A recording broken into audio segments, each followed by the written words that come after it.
guys, welcome back to Holmies. Today we are going to be talking about some spooky haunted experiences we've had in our own apartments because it is still too freezing to go outside and do investigations. We still have some pretty great stories to talk about that have definitely, I've been shook, I guess, if you will. Should we start with the story that inspired this video? Yes. Okay, so the other day, this literally happened a few days ago. The other day, okay, so my apartment is haunted. It's old. It's old. So I'll get into another story of like how I have come to just determine that it's haunted, but first I'm just gonna tell this one that inspired the story. So the other day, I'm literally just chilling in my room, and I was playing with my cat Bella. The huge. Insert pictures. And I do this thing where I send pictures of Bella to everyone. And they're like, you know, the moving pictures. So I had taken a picture like that because Bella was being really cute and trying to eat some of my ice cream. And I was like, girl, no. Where am I going here? Okay, I know. So yeah, just like trying to get a cute little picture of her, like looking like a meerkat. So I will insert the clip here, but here's the picture.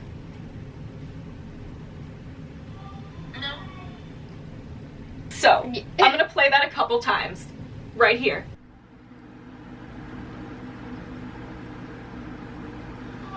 No.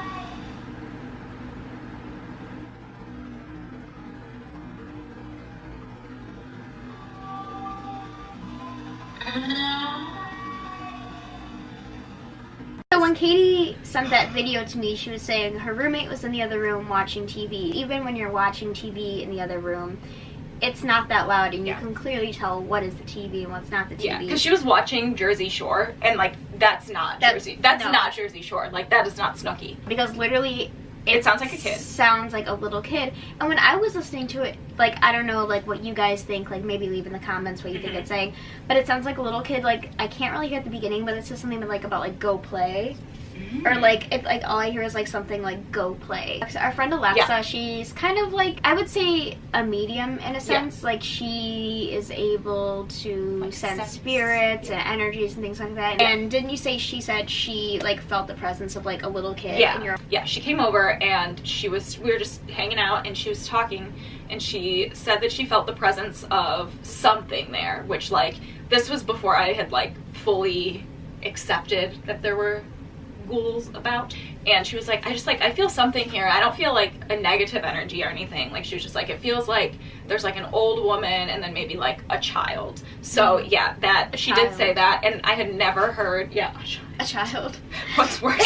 Also, what's weird about this situation is that I did not hear that noise when it was happening, which was why like when I played it back, like I was like, what? So I don't know what's up with that. I mean, obviously you can believe what you want, maybe the TV somehow, but it just doesn't make, I don't know, it sounds like it's too close in this picture to be coming from the TV. For one, it wouldn't be that loud and it wouldn't be that noise. So no, that's my most recent spooky story. Let's go over to Gina for one of her spooky stories. Oh my gosh, there's too many spooky stories. So I've always kind of had paranormal experiences growing up as a little kid. I felt like sometimes I would hear voices or something that would be like mimicking my mom. But that didn't happen as much in the house that I grew up in as it did when we moved into a different apartment. And it was me, my mom, and my brother, and we moved into this apartment. And right away we could tell things felt like very off. For example, like my brother's room was closer to the kitchen and the back porch, and he was a bit younger when we moved in, so he still got scared very easily, and he would always tell my mom like, I don't feel comfortable sleeping in there. Like he just like, and this was the one I've been to, right? Yeah. Okay. Yeah. And he was just like totally freaked out. I did not want to be in there. And all these like weird things would happen. I guess like the biggest thing that happened was we would hear footsteps constantly. And it's not just like, oh, like out in the hallway, like you just, it's like, you know, if a building's old, like you'll hear things from the walls and things like that. But I feel like, you know, like when you have like a bottle of pop or something and you like push it in and it like pops back out, like that's what it sounded like heavy footsteps going down the hallways, especially at night. It was my mom who was hearing these things. It was my brother. And basically when we moved in, the basement is just storage, so there's no one else living in this building except me, my mom, and my brother. I guess like the landlord who owns this, his whole family used to live there, so his dad basically like built this apartment like on his own, like, so it's old back in the day. So his whole family used to live there, and all of these things are happening. One day, me and my mom were sitting in the kitchen, and I had made this little pottery holder a few years ago that sometimes we used to put like sugar in, but then we emptied it out and we would put like plastic straws in there, what we wanted to use for drinks.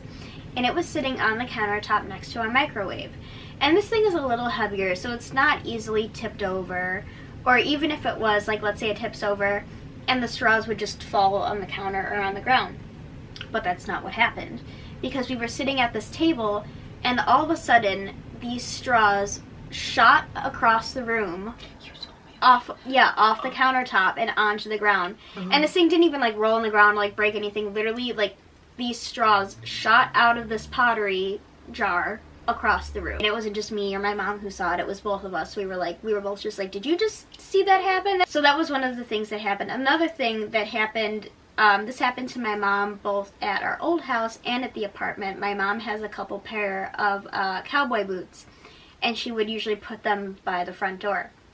So one time, me and my mom were sitting in the living room watching TV, and the front door is kind of close to where the TV is, and all of a sudden one of her boots picked up and went like heel toe, like on the ground. No, like thanks. Something was like dancing, and it literally, so our first thought is like, is there a mouse in it? Like, is there an animal? Like, what's going on? So we went over, like, emptied the boots, made sure nothing was in it.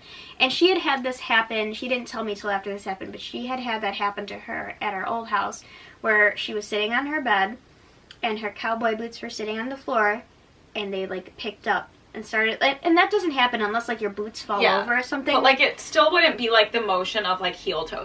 And sometimes it was like someone like picked them up and like made these cowboy boots move. And I guess like one of the other prominent things that happened, basically one time I was sitting in my mom's room with her, and then out in the living room we had one of those like lamps with like the multiple lights on them. And it had this like thing on the side that you turn to turn it on, but this thing took like a couple cranks. We had one of those. Finger hurts and you're trying to turn this thing on, and it takes forever. So we're sitting out there and we had turned the lamp all the way off, and we're sitting in her room, and all of a sudden we see a light go on in the living room. And we're like, wait a second. So we went out to the living room, and that lamp had been turned on. And like I just said, you literally cannot turn that thing on until you crank it like 4 or 5 times to get the light on. So all this stuff had been happening, and we were like, pretty, I guess, like, religious family. So my mom tends to keep holy water in the house just in case anything happens, sprinkle it around, just to be sure. So we were like, okay, we'll take care of this for now, just say some prayers, like, it'll be fine. Until one day, I think I was home when this happened, and I was in my room, and my mom was in her room. And we had a pet bunny at the time, and sometimes the bunny would she would kind of go in the living room or into the kitchen or whatever. She was kind of older. She didn't move around a lot, but she would go around sometimes. And so my mom's in her room, and then she was cleaning or doing something around the house, and all of a sudden she told me, she was like, I have this really weird pain on the back of my on the back of my calf. And I was like, oh, maybe you bumped it into something or whatever. And she, how when it happens, you don't really think about it. You're like, oh, whatever. Maybe it's I have bruises all over my life. I'll just put it off. And then she's she's cleaning or doing something, and she was like, this really hurts. But the back of my calf is burning. So so she rolled up the back of her jeans up, and she had 3 claw marks down the back of her calf. Which is so demon. Yeah, and I don't know if you guys have studied when there is a poltergeist investigation or any paranormal experiences, but 3 scratches are usually the sign of something that's not just a ghost and something that's worse. Yeah. And it was really creepy, because we're thinking did she scratch it? Like, because she had, you know, a set of weights in her room, but there was no way, because this happened when she was laying on her stomach on her bed, like, looking through her phone, and it just, like, that's when it happened on her leg, and we're like, wait, maybe, but the bunny wasn't in there at the time, like, and the bunny, unless the bunny hopped up on the bed and scratched my mom's leg, she would have like, probably felt there like was the no bunny way. jump up there, like, yeah, they're just... and first of all, that bunny was super fat, too, so there's no way that thing's getting on the bed either way, like, or doing that. Her mom's been looking for this picture for, like, the picture of it, right? Yeah, she took a picture of it, and she's dedicated and going through a few different phones right now to try to find it. So if we do find it, we will put that picture up here to show you, because it's very creepy. So when this happened, she was like, okay, we had enough, and we have a family friend of hers who was our parish priest, and he is actually a priest that is able to do exorcisms, and has worked with cases like that, or with demons, I guess, what you would call it. And he came over and did a house blessing and made sure everything was okay. And after that, things, like, thinned out for a while, like, nothing really happened. But there's still, you know, we hear things all the time. There's still footsteps. Like, there's been times where, like, me and my mom were sitting in the living room, we've heard, like, almost like a music box kind of noise, and we're like, wait, like, where is that coming from? Because we don't have really music boxes in the house. We don't know where that would be coming from, but most of the stuff that has happened would be coming from our basement area. And so connecting back with how I said the landlord's family, like, lived there. So the reason, I guess, my brother was freaking out, because, like, all this is happening, so my mom's like, what the heck? And she asked our landlord, you know, is there anything that's happened here? Is there anyone who's passed away in the house, because we're experiencing things? And he was kind of like, you know, didn't really want to talk about it. And he was like, well, yes, my grandmother passed away in that bedroom by the kitchen, which is my brother's room. And she wasn't, like, you know, like a bad spirit or anything.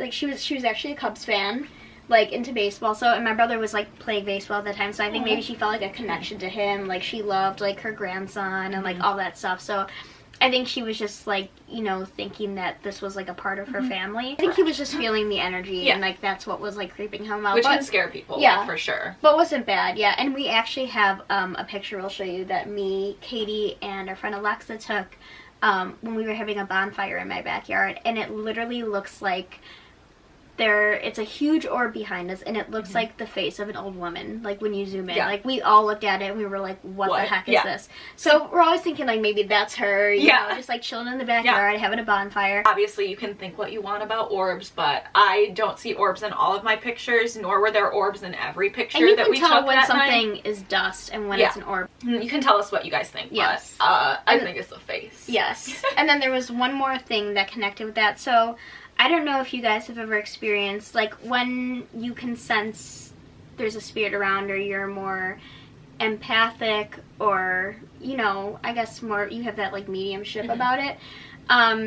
You can see things, you can hear things, and you can also smell things, too. Yes, so smell. Yeah, so there have, like, if it's really bad, or, like, it's sometimes like the smell of, like, sulfur or garbage. My mom says she smelled that in our house, and she goes, demon, get away!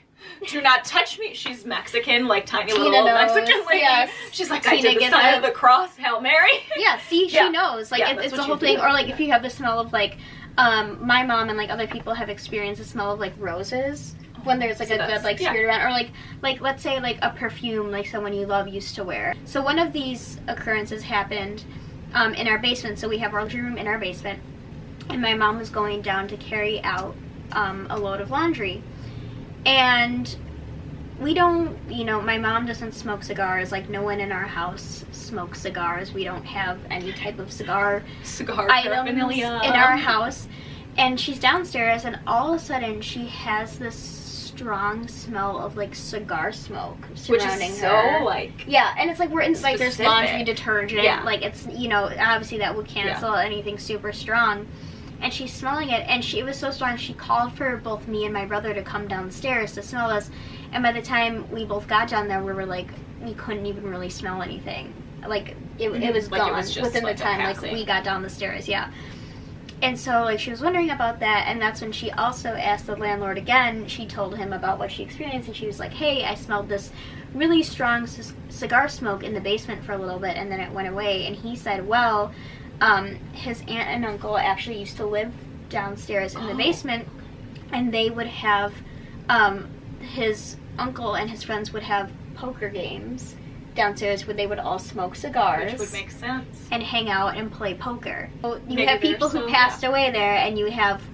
I just thought it was really odd how he told her specifically they would smoke cigars and play poker. And things, like I said, things have, like, definitely quieted down now, but, like, our apartment was very haunted for a while. And, like, you know, we still hear things once in a while, but it's like, you know, as long as you're not causing too much trouble, you know, just do your thing and pass on and That's fine. have a good time. Yeah. I guess now we'll just end the video with one more story from my current apartment. Yes. We'll tell more stories. We have a ton of spooky stories, like both of us. We might even do some investigations at our apartment. Because just like, because why not? Back to my current apartment that I live in now. So, I've always kind of felt like it's a little, like, there's something there. And I've never really gotten a bad feeling. This is, like, the biggest thing that's happened. And I didn't necessarily experience most of it because I was asleep, but I was there. It's the color run the night, like in the morning. So they were spending the night. His like sister and like her friend were there, and they were gonna sleep in the living room. So at this time I was working, so I always like got up kind of early, and I was like knocking out early too. So I remember that like I was just like, hey guys, all right, bye. I went to my room, and I usually leave my door open because of the cats, because I like them to be able to come in and out or whatever. But I remember this specifically because this is important. So my cousin decides they're gonna have a pizza. So he comes into my room to ask if like the particular frozen pizza he was about to make was mine. He comes in, asks if he can make the pizza, and I'm like, yeah, dude, I don't care, whatever. And then he's like, okay, cool, whatever. And then he always closes the door, and I remember because he closed the door like all the way shut, like door clicked, like everything, it was closed. And I was like, okay, whatever. And I just like chilled, and then eventually went to sleep. And I did wake up in the middle of the night, like, you know when something like wakes you up, and like, you know, you were startled awake by something, but you don't know what it was. Things going on that I can see, but I know something scared me. And my door's open, and I didn't really think anything of my door being open, and that like usually it is. I didn't like put it together until the next morning. Or the cats will open it or something. Yeah. Because like, I mean, I don't ever close it all the way. But like, whatever. So like, the point is, it was closed all the way for like once. Yeah. And then I woke up and it was open, and like none of my roommates like just go open each other's doors while we're sleeping. So that was really weird. And whatever. So at the time I didn't put two and two together. I didn't even think anything of it until the next day. So we're all hanging out the next day, just chilling in the living room. And all of a sudden they, like, the two girls that had been sleeping in the living room just start talking, and they're like, your house is terrifying. And I'm like, what? And like, because I've never felt anything like bad, but I guess, so they're out in the living room and they're trying to get to sleep. They're laying on the couch. It's pretty late. Like they said, they went to bed around 2:30, 3 o'clock, which if you're watching this channel, I assume you know, like the 3 a.m. situation. So basically, you know, spirits are supposed to be more active around that time. And so they were just chilling on the couch, trying to sleep, and they kept hearing noises. And like, when they first started telling the story, I was like, guys, like, they have a giant dog downstairs. It's probably just Bart running around, whatever. But they were like, no, like, there were footsteps on like your floor, not like coming from downstairs. And I was like, okay, that's kind of weird. But I was still kind of like, okay, maybe like they were like just imagining things, whatever. Right. And then they said that the door started like shaking. And again, I was like, okay, our house is old. Our living room door, it does shake when like the windows are open on both sides, whatever. But like, keep in mind, this is like middle of summer. All the windows are closed because we have window unit air conditioners in our rooms. So that was kind of weird, that I was like, okay, there's really no reason that it would be like, and they said it literally seemed like somebody was out there like pulling on it, like not just like a casual like air, you know, whatever. And so that happened, and then they said the lights started going on and off, and the heater, and obviously it was not even plugged in the summer, or if it was plugged in, like it was probably plugged into like a random surge protector, like, but I don't even think that it was plugged in. No. And they said that came on. And the only way to turn that on is either with the remote that I lost forever ago, or by like going up to it and like pressing buttons. Like it doesn't just like come on because of like the fuses, like, because I know that a common thing is like, oh, maybe it's just like the power, but like the thing is, I don't know why it would have been plugged in the first place. So that's so creepy. So at that point they're like, forget this. They were like so scared. They like pushed 2 couches together because they were like, okay, we'll just make it like a box and we'll just like fall asleep and whatever, it's fine. And then so they do that, but then like the cats start acting weird. At this time there's only 2 cats. So they do like typical cat-like behavior of where they're like watching something and they'll like all watch it at the same time, and like their head, you know, like what cats do, where it like moves at the same time. And I guess they were doing that, and then they would like hear something at one side of the house and think, oh, that's the cats playing, and then all of a sudden the cats would come running from the other side, so like they weren't over there. And that's when they were like, no ma'am. And they go to Steve's room, I guess, to sleep in there because they're scared, and Steve sleep talks and stuff, and maybe he is the cause of the demon. We don't know, not the demon, it's probably a kid. But so then they go to Steve's room. That's pretty much the story, and that's weird to me just because I know that I woke up in the middle of the night from my door opening, and I know that I was startled awake, but I just like don't remember. So that is our story time for today. We have a lot of stories to go through, and we will have even more, so stay tuned for those too. If you want more scary stories, comment down below. I have some great ones, including my freakouts as a kid because he's looking at me. So I guess we'll find out what that means. Subscribe to this channel. And yeah, I hope you guys enjoyed this video and our spooky tales. If you have any spooky tales of your own, put them in the comments down below as well. And that's really that. Let us know. Alright, bye guys. Tune in for the next video.